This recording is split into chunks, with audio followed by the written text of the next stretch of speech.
Hola, ¿qué tal? Nuevamente contigo tu hermana y colaboradora en Cristo, Marisela Rodríguez. En esta oportunidad quiero que leas conmigo Jeremías 29, el versículo 11. Vamos a dar en este día pasos agigantados porque quiero pronto ya llegar a lo que hablaba de los 70 años.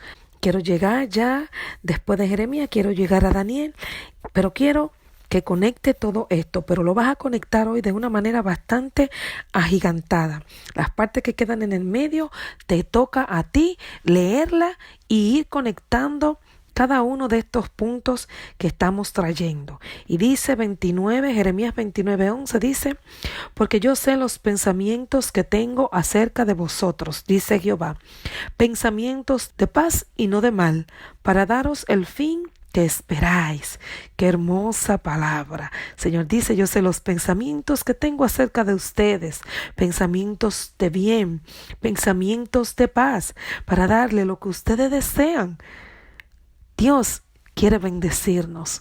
Dios quiere que tengamos paz, Dios quiere que estemos bien, pero tienes que entender en la manera como Dios hará todas estas cosas, porque Dios no está pensando solamente en ti que me escucha, sino en el mundo entero, porque Dios va a restaurar todas las cosas. Amén. Y si tú quieres ser parte de este plan que Dios tiene de restaurar, es tiempo de que comiences a pensar en lo que Dios quiere hacer a través de ti. No solamente lo que Dios va haciendo a través en cada uno de nosotros, ¿verdad? Pero lo que Dios va haciendo a través de nosotros, para que no solamente nosotros recibamos la bendición de la transformación, pero que seamos un canal de bendición para que otros también sean transformados a llegar al Señor, a conocer a Dios, a adquirir la vida eterna. ¿Qué es la vida eterna? Es conocer a Dios y conocer a Jesús, el cual envió. ¿Recuerdas la simiente? La simiente de Génesis 3:15, la simiente de Abraham, la simiente de Isaac, la simiente de Jacob. ¿Recuerda los 12 hijos de Jacob de lo que estuvimos hablando?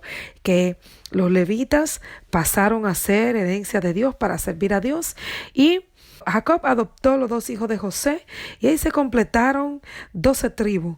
Estas 12 tribus fueron las que estuvieron 400 años de esclavitud en Egipto, y luego el libertador Moisés vino y los sacó.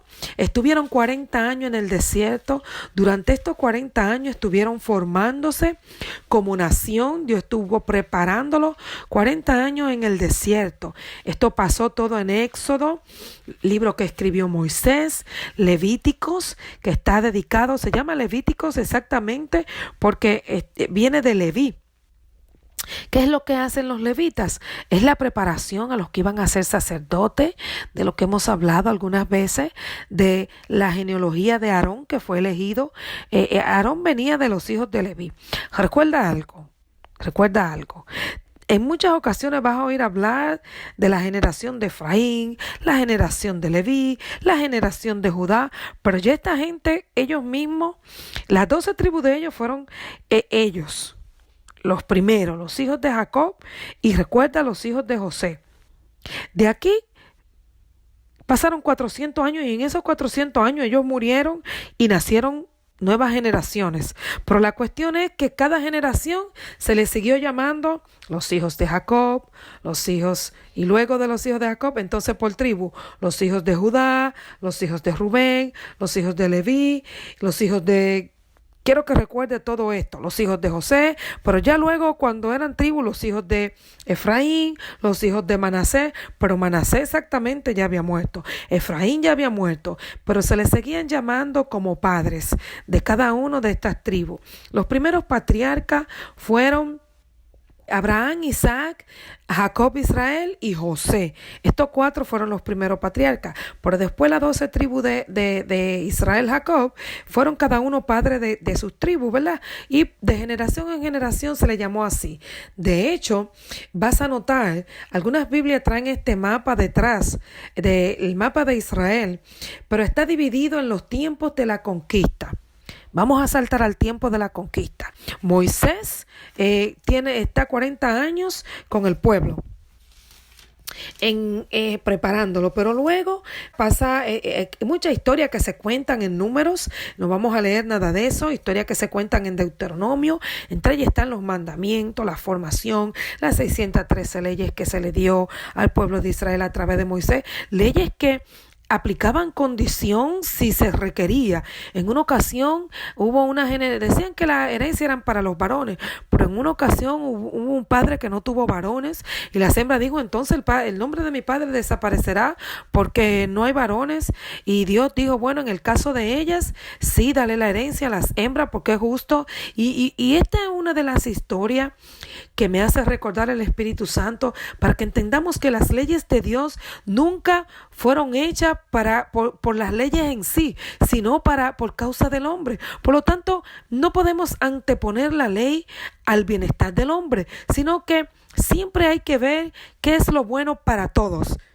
En cuanto a los estatutos, por ejemplo, en los tiempos que estamos viviendo, sí necesitamos orden, necesitamos establecer estatutos para el funcionamiento de la congregación, tal vez vamos a poner ejemplo, pero todas estas reglas no pueden ser arbitrarias y no pueden ser como una dictadura.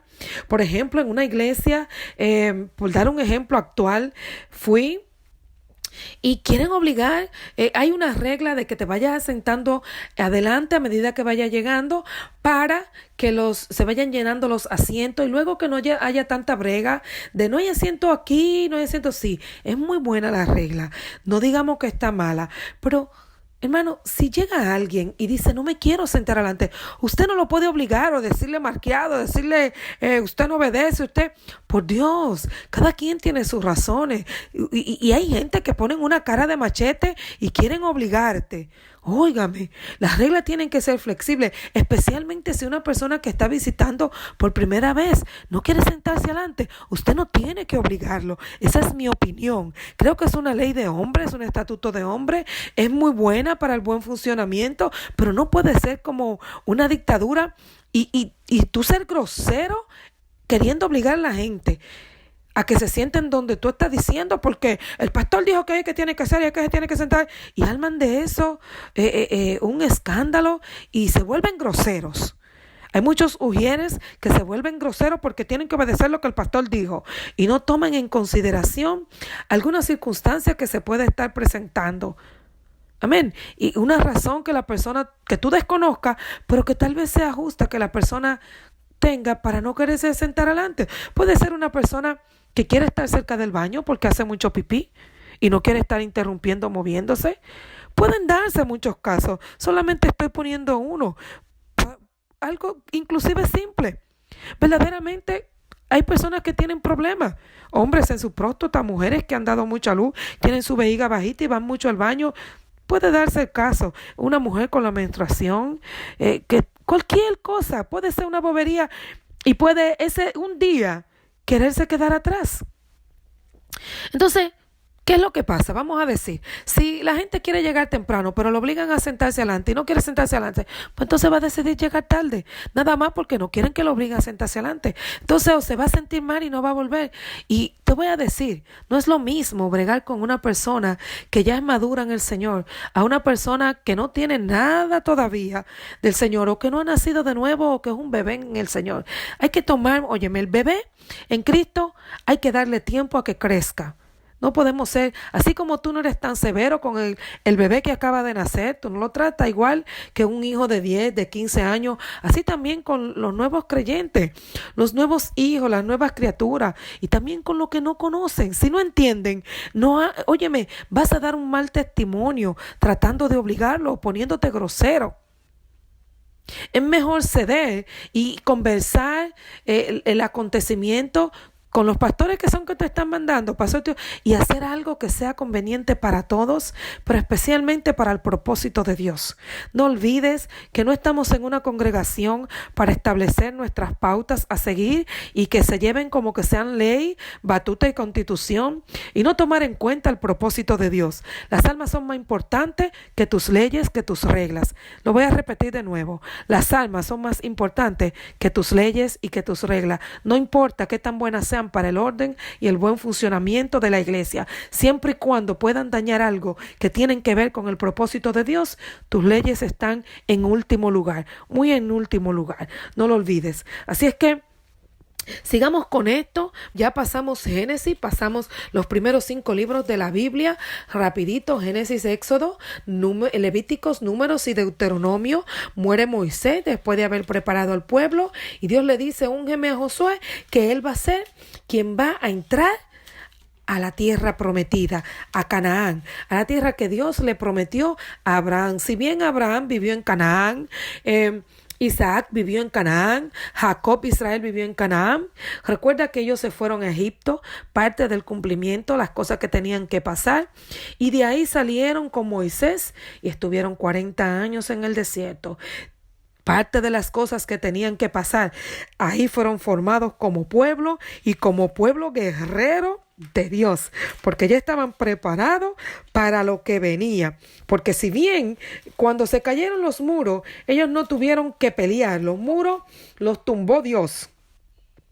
Ellos solamente dieron las vueltas que Dios les indicó dar y hacer lo que tenían que hacer, pero los muros de Jericó los tumbó Dios. Pero ellos, después que entraron, tuvieron guerras, pero ellos estaban listos para la guerra. Entonces, pasamos el periodo del principio, pasamos el periodo de la ley con Moisés, en el sentido donde se le dio la ley. Ahí se formó el pueblo, leyes, preceptos, estatutos, ¿verdad que sí? Reglas para que el pueblo las siguiera, para que el pueblo pudiera enseñar a Dios a través de ellos, a los lugares donde ellos llegaran. Este era el plan y hasta cierto punto se cumplió. Pero sí se cumplió. Y digo hasta cierto punto porque hubo mucha desobediencia, y a eso vamos. De parte de ellos hubo parte, ¿verdad? En este mismo libro de Josué, el periodo de conquista, dice Josué al final: mi casa y yo serviremos a Jehová. ¿Recuerdan esta palabra hermosa? Y fue porque el pueblo se estaba desviando un poco. Pero lo bueno es aquí lo que te decía del mapa, que cuando Josué entra con el pueblo, se dividen las tierras y se dividen en estos 12 hijos. No Leví, no José, pero 10 más 2. Manasés y Efraín, los hijos de José. Hasta aquí estamos claros. Pasó el periodo de la conquista. Muere Josué, llega un periodo de jueces. El pueblo comienza a ser gobernado por jueces. Y ahí recordará la historia de Débora, la historia de Sansón, todos estos jueces que pasaron hasta llegar al último juez que hubo en Israel, que fue Samuel, que también fue profeta. Recordarás, el hijo de Ana, la que Penina le hacía la guerra. Entonces este Samuel fue en la etapa, después de Samuel, el último juez que se cuenta en la historia del pueblo de Israel, el pueblo de Jacob, que es el mismo. Este Samuel, ellos le piden que quieren tener un rey, el pueblo de Israel, como todas las naciones, y Dios dice: no es buena la idea, pero si ellos quieren el rey, le vamos a dar. Y aquí entonces viene el periodo de los monarcas, ahí viene el periodo de los reyes, donde el primer rey que Samuel unge fue Saúl. Recordarás al rey Saúl, que desobedeció, Dios lo desechó, y luego mandó a ungir otro rey, ahí el rey David. Recuerda eso, vamos dando saltos. Se acaba el periodo de la conquista, se acaba el periodo de los jueces y comienza el periodo de los reyes. Entonces, recuerda que en el medio del periodo de los jueces está la historia de Ruth. Me gusta mencionar esta historia porque Ruth no era judía.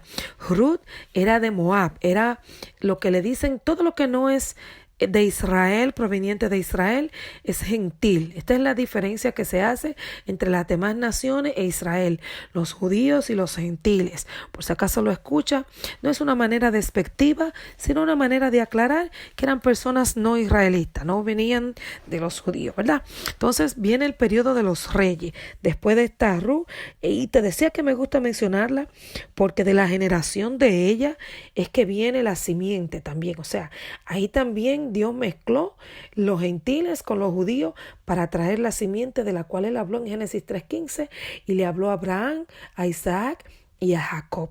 Y me gusta aquí pararme un momentico con David, el rey David, porque aquí también Dios hizo una promesa que tiene que ver con todo esto al rey David, y fue que le dijo: de ti, de tu simiente, Le habló también a David, dijo, siempre va a haber un rey eterno. Esta simiente de la que él le habló a la serpiente, de la simiente que iba a venir de Eva, de la que le habló a Abraham, de la que le habló a Isaac, que le habló a Jacob, también le habló a David. Habrá un rey eterno. Y en el Salmo 110 me encanta porque ahí le habla acerca de eso. Y también se lo dice de frente. Le hace esa promesa a David. David, de tu generación es que viene la simiente. Y yo quiero que tú lo leas conmigo aquí en 2 de Samuel 7. Quiero que lo leas 2 de Samuel 7, en capítulo 7, versículo 16.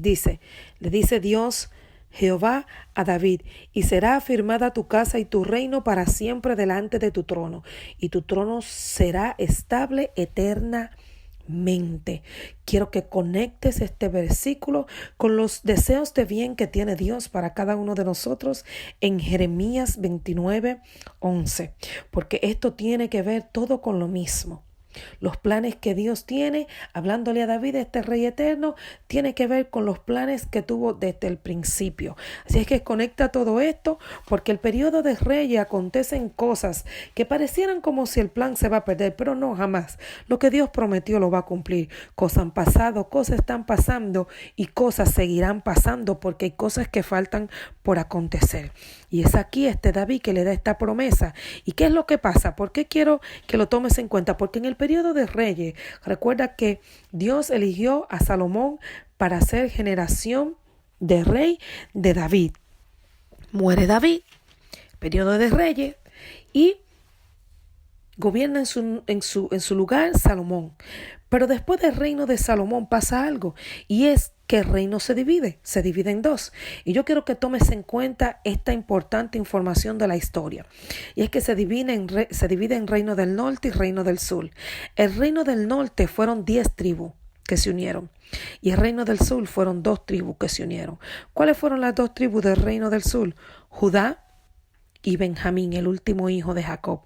Pero no ellos exactamente porque ellos habían muerto, pero de su tribu, de su generación, los que tomaron estos terrenos y le pusieron el nombre de sus padres iniciales, ¿verdad? Los hijos de Israel como tribu. Estas 2 tribus se unieron, Judá y Benjamín, que es el lugar donde está Jerusalén. Quiero que tomes en cuenta. Entonces, estas 2 tribus, como los reyes del sur, se unen, y es de aquí que el linaje de David sigue. Todos los reyes que hubieron en el reino del sur fueron descendientes de David, el hijo del hijo, el hijo del hijo, el hijo del hijo. Sin embargo, en el reino del norte fueron gentes, mataban y cogían el reino. La cuestión es que todos ellos, a fin de cuentas, eran israelitas, venían de las 12 tribus de Israel, pero 10 eran el reino, los otros 10 que no son Judá y Benjamín eran los que eran el reino del norte. Quiero que tomes esto en cuenta porque así fue como se dividieron ellos y así fue como esta división llegó a su fin, donde ahí entramos a los 70 años que habló Jeremías. ¿Qué es lo que pasa? Pasaron 20 reinados de cada uno de ellos, reino del norte, reino del sur, pero uno se fue al exilio primero que otro, fue el reino del norte, que fue en los tiempos de Daniel. ¿Qué pasa? Cuando entramos a Daniel, estamos hablando ya de que ha pasado todo esto que te estoy hablando, y en cada uno de estos reinados, de estos 20, si tú lees los reyes y las crónicas de los reyes que hablan de lo mismo, tal vez con algunas variaciones, cada uno de ellos tuvieron profetas en su época, y cada uno de estos profetas hablaron de las cosas que estaban por venir. Ahí recordarás a Isaías, ahí recordarás a Ezequiel, que estaba un poco más joven que Jeremías cuando fue exiliado, y los otros 12 profetas menores, como se le llama. Estos 12 profetas todos hablaron, Oseas, Amós, Malaquías, Miqueas, Zacarías. Todos ellos hicieron profecías acerca de las cosas que iban a pasar, que ya pasaron, y acerca de cosas que iban a pasar que todavía no han pasado.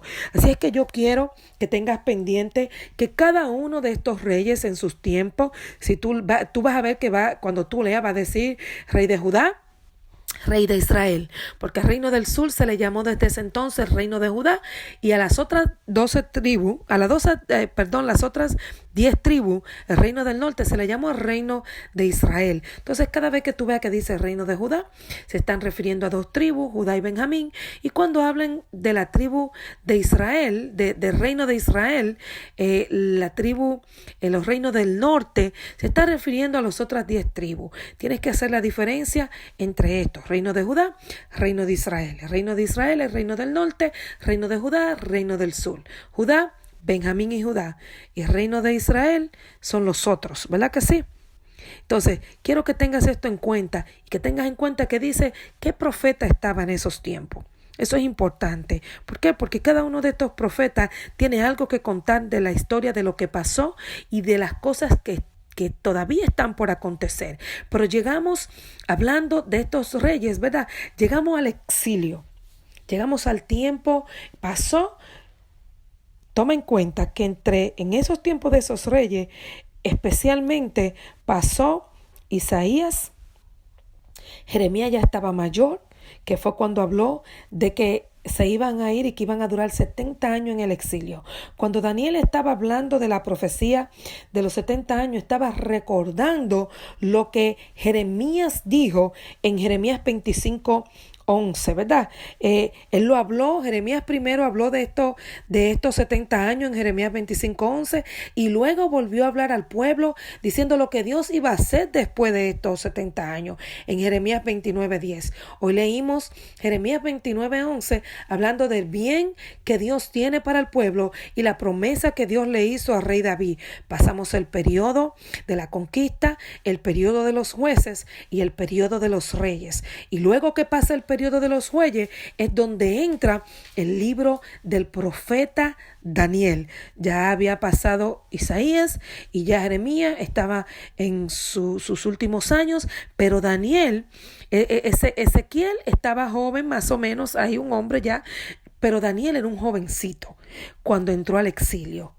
Era un jovencito, pero tenía presente la profecía de los 70 años. Y aquí es donde vamos a lo que Daniel habla en el capítulo 9. Quiero que recuerdes esto. Recuerda que te estuve diciendo que leas Hechos 3:25 y Gálatas 3:16, porque aquí estamos hablando de una simiente y de una historia de la humanidad que tiene que ver con esta simiente, con estas promesas, cómo se conectan. Génesis 3:15, Génesis 12:1 al 3, y luego de Abraham, luego de Abraham, Isaac, Jacob, y luego David. Conecta estos nombres. Estos nombres: la simiente, herida la cabeza de la serpiente. Toma Dios a Abraham, Isaac, Jacob y David. Aquí nos quedamos en el rey David, que fue el segundo rey de Israel. Luego pasan 20 generaciones en un reino dividido después de su hijo Salomón. Y luego llega Daniel, ya un Daniel que está en el exilio. Daniel 9, aquí iremos la próxima vez que nos juntemos. No lo olvides y ten todo presente en tu mente. Repásalo porque es importante. Tu presente necesita conocer este pasado para poder entender el futuro. Amén. Tu presente necesita conocer este pasado para poder entender tu futuro. Tu hermana en Cristo, Marisela Rodríguez. Que Dios te bendiga.